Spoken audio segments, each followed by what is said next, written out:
Nair KM जे आणि GT hospital हे 4 मेडिकल कॉलेज आहे. 1,20,00,000ला 2च मेडिकल कॉलेज. दोन गोष्टी ते विसंगती साऊथ वर्सेस उपनगरीय.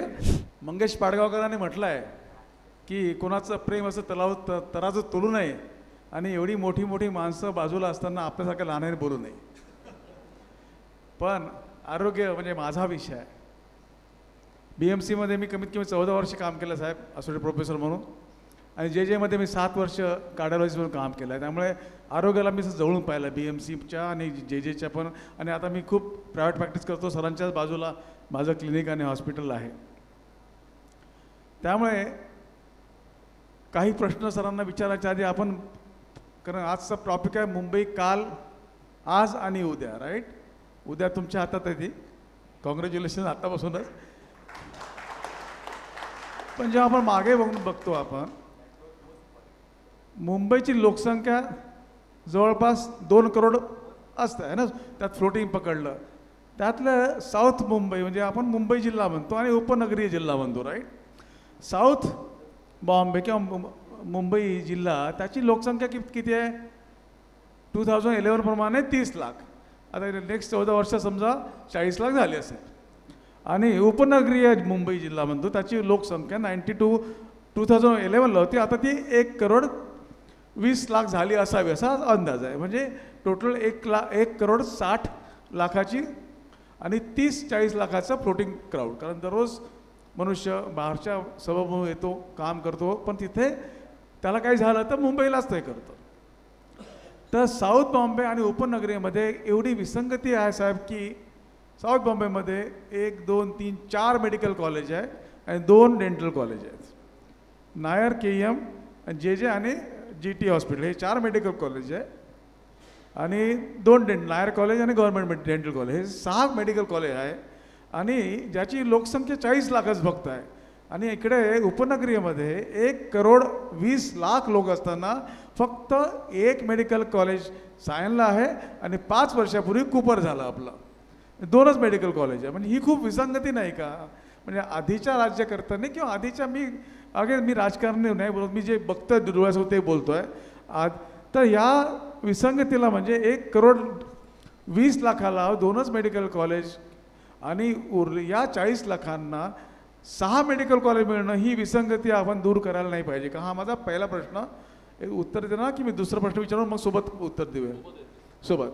दुसरा प्रश्न मी तुम्हाला स्ट्रॅटेजी सांगतोय. BMC मध्ये जसं आता गव्हर्नमेंट हॉस्पिटल बाजूला ठेवू आपण, 4 मेडिकल कॉलेज आहे पूर्ण. आता BMC म्हणजे मी साऊथ बॉम्बे आणि उपनगरीय पूर्ण म्हणजे 2 करोडची पॉप्युलेशन लक्षात ठेवतो. या 2 करोडच्या पॉप्युलेशनसाठी आपल्याकडे 4 मेडिकल कॉलेज आहेत, 16 हॉस्पिटल्स आहेत BMCचे, 29 ह्या मॅटर्निटी होम्स आहेत, 175 ह्या BMC डिस्पेन्सरीज आहे आणि 183 या आपल्या ज्यांची आज पुण्यतिथी आहे असे हृदय बाळासाहेब ठाकरे यांचे मोहल्ला क्लिनिक आहे ना. ही आपली आरोग्य व्यवस्था आहे. पण या सर्व व्यवस्थेमध्ये बेड किती आहे आपल्याकडे? 12,000. हे महत्त्वाचे सरकार. आपल्या या सर्व संस्थेमध्ये जे काही हॉस्पिटल आहेत त्यात बेड आहेत 12,872 बेड आहेत. आपण फ्लोर बेड टाकतो, कारण मी काम केलं आहे, फ्लोर बेड टाकतो ते 1000 पकडा, तर 13,000 ते 14,000 बेड अवेलेबल आहे. या 14,000 बेडमध्ये दरवर्षी 25 लाख लोक ॲडमिट होतात. आपली OPD किती आहे या सर्व हॉस्पिटलची? BMC सांगतो मी, गव्हर्नमेंट मी प्रायव्हेट बोलत नाही आहे. आपली OPD असते दरवर्षीची 2,11,00,000ची OPD असते. आणि दरवर्षी या 13,000-14,000 बेडमध्ये 3 लाख ऑपरेशन्स होतात. हे स्टॅटिस्टिक्स आहे साहेब. तर एवढ्या मोठ्या 2 करोडच्या पॉप्युलेशनमध्ये एवढीशी 13,000 बेड आहे, एवढं प्रचंड OPD असते. तर हा ताण लास्ट 10 वर्षापासून आहे. आम्ही JJमध्ये काम करताना 20 बेडचा वॉर्ड होता, खाली 20 बेड लागायचे, 40 बेड होते, माणसं आम्ही 10च होतो. हा जो ट्रिमेंडस ताण आपल्या आरोग्य व्यवस्थावर आहे. कारण काय लक्षात ठेवा हे बाकी सर्व इन्फ्रास्ट्रक्चर वगैरे बोलायला खूप चांगलं आहे, पण बेसिक नीड असतं रोटी कपडा और मकान. ते झाल्यानंतर चौथं जे आहे ते आरोग्य असतं. माणूस आरोग्य नसेल चांगलं तर बाकी काय इन्फ्रास्ट्रक्चर आपण नंतर करू शकतो. तुम्ही डॉक्टरांवरच्याच ताणाविषयी बोला. ॲब्सोल्युटली. डॉक्टर तर मी नंतर बोलतो पुढच्या ह्याच्यात, पण हे आपल्या सोसायटीवर आपल्या जे पाठक डॉक्टर पाठक पण आले. हां, तर ह्या दोन गोष्टी, ते विसंगती साऊथ वर्सेस उपनगरीय, आणि दुसरं हा जो ताण आहे आपल्या आरोग्य व्यवस्थेवर, त्याच्याबद्दल तुमचं विजन काय? ॲज तुम्ही एवढी आकडेवारी सांगितली की मी स्वतःच एकदम प्रेशरमध्ये आलो. मी थोडंसं तुमच्या प्रश्नाला एका वेगळ्या अँगलनी बघतो. तुम्ही सबर्ब वर्सेस सिटी असं कंपॅरिझन सांगितलं, पण आता त्यावेळेला जिथे जिथे जागा उपलब्ध होत्या तिथे तिथे हॉस्पिटल्स तयार करण्यात आली, जिथे रिझर्वेशन होतं तिथे तयार करण्यात आली.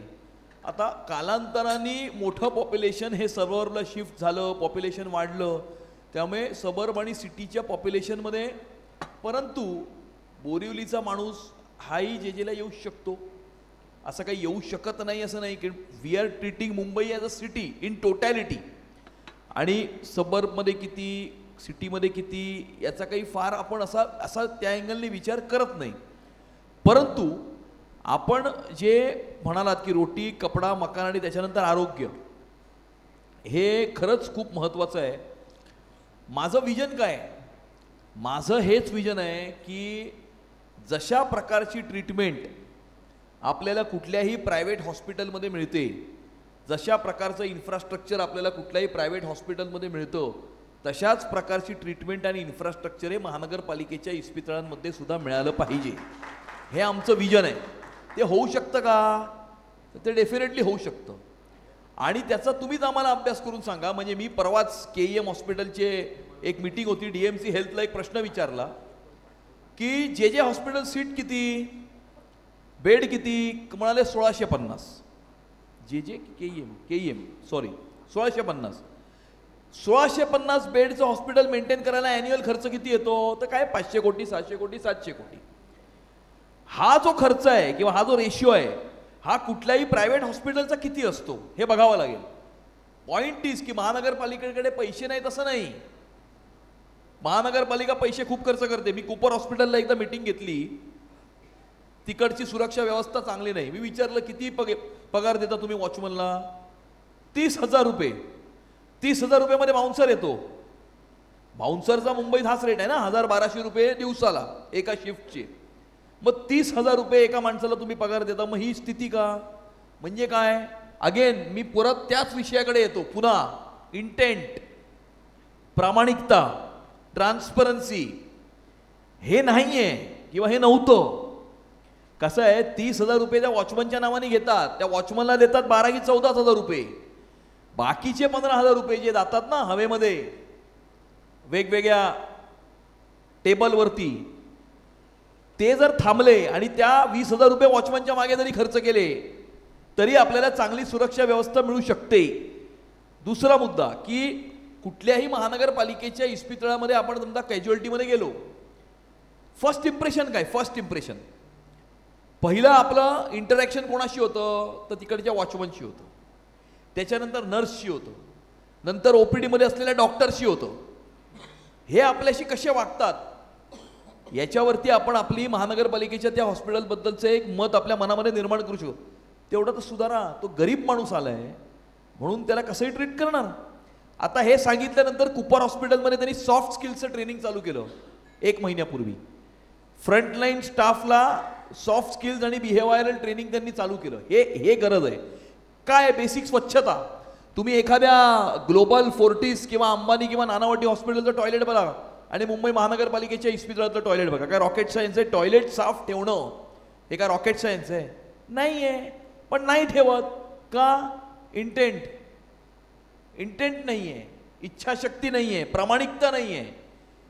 आणि तुम्ही हॉस्पिटलबद्दल बोललात, हे same applies for corporation school. Mumbai, आता आमचं विजन काय आहे?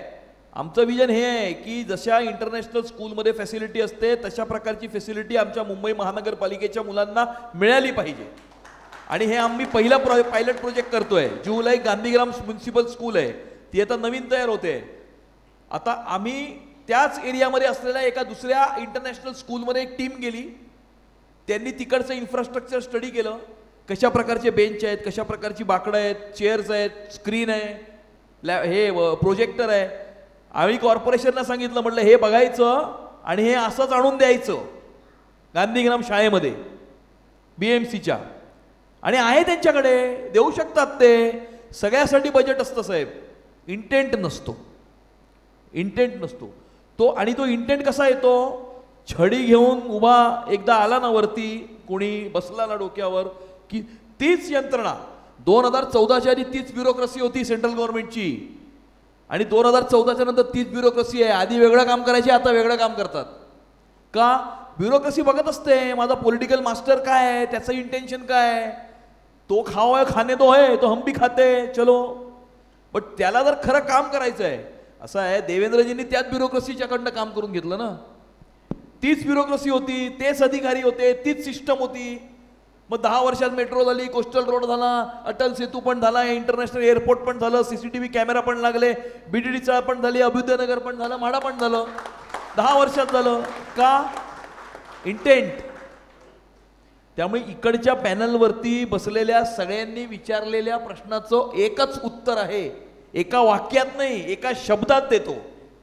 Intent, transparency, honesty, credibility. एवढ्या जरी गोष्टी आल्या ज्याच नव्हत्या महानगरपालिकेमध्ये, आणि त्याच आम्हाला आणायच्या आहेत. तुम्हाला एक चांगला मुद्दा देतो पुन्हा डिस्कस करायला. BMCचं आरोग्याचं जे बजेट असतं ते ऑलमोस्ट 7,500च्या आसपास, 7,500 कोटीच्या आसपास. हो.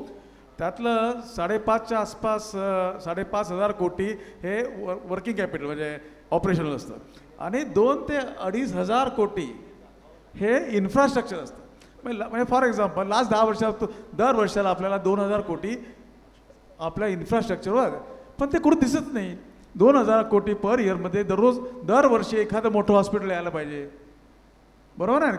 किती आपले आजारी हॉस्पिटल्स आहेत, हॉस्पिटल आजारी आहे, ते इन्फ्रास्ट्रक्चरमध्ये 2,000-2,500 रुपये आपल्याला सँक्शन होत आहे, पण ते दिसत नाही आहे. बरोबर, लास्ट 10 वर्षात समजा तुम्ही म्हणाल 2,000 पर इयर प्रमाणे कमीत कमी 10 हॉस्पिटल व्हायला पाहिजे ना. आणि मी कम्पेअर नाही करत की साऊथ बॉम्बे वर्सेस आहे, लोकसंख्या ज्याप्रमाणे वाढत आहे तेव्हा त्या राजकारण्यांनी त्याप्रमाणे इन्फ्रास्ट्रक्चर हॉस्पिटल बांधायला पाहिजे, हा माझा उद्देश होता. मी कम्पॅरिझन करत नाही आहे. बरोबर. इन्फ्रास्ट्रक्चर, MRI मशीन उदाहरणार्थ, हे सुद्धा एक हॉस्पिटलमध्ये लागणारं इन्फ्रास्ट्रक्चर आहे. अरे त्या MRI मशीनचं टेंडर नाही काढू शकत, 3-3 वेळा रिकॉल करतात. 3-3 वेळा रिकॉल करतात. असं आहे का? कारण मग त्यांना पाहिजे तो कॉन्ट्रॅक्टर पाहिजे, मग तो आला नाही तर परत रिकॉल करायचं. सिंपल आहे ना. त्यांना काय सांगितलं? त्यांना सांगितलं पंतप्रधानांनी जेम पोर्टल तयार केली आहे. जेम, त्या जेम पोर्टलवरती देशातले नाही जगातले सगळे वेंडर उपलब्ध आहेत. तुम्ही टाका ना जेम पोर्टलवरती तुमची रिक्वायरमेंट, आणि जेम पोर्टलवरनं येईल, कोण फिलिप्स येईल, सिमेन्स येईल, अजून कोण यायचा तो येईल, आणि त्या टर्म्स अँड कंडिशननुसार तुम्ही द्या. पण ते करायचं नाही, because it is digital platform. मग डिजिटल प्लॅटफॉर्मवरती आल्यानंतर बाकीच्या काही गोष्टी ज्या करायच्या असतात त्या करता येणार नाहीत. बरोबर की नाही? आणि म्हणून मग ते परत परत परत परत रिकॉल करतात ते टेंडर. जोपर्यंत त्यांच्या मनातला माणूस येत नाही तोपर्यंत रिकॉल करत बसतात. अशी ही ॲडमिनिस्ट्रेशन आहे.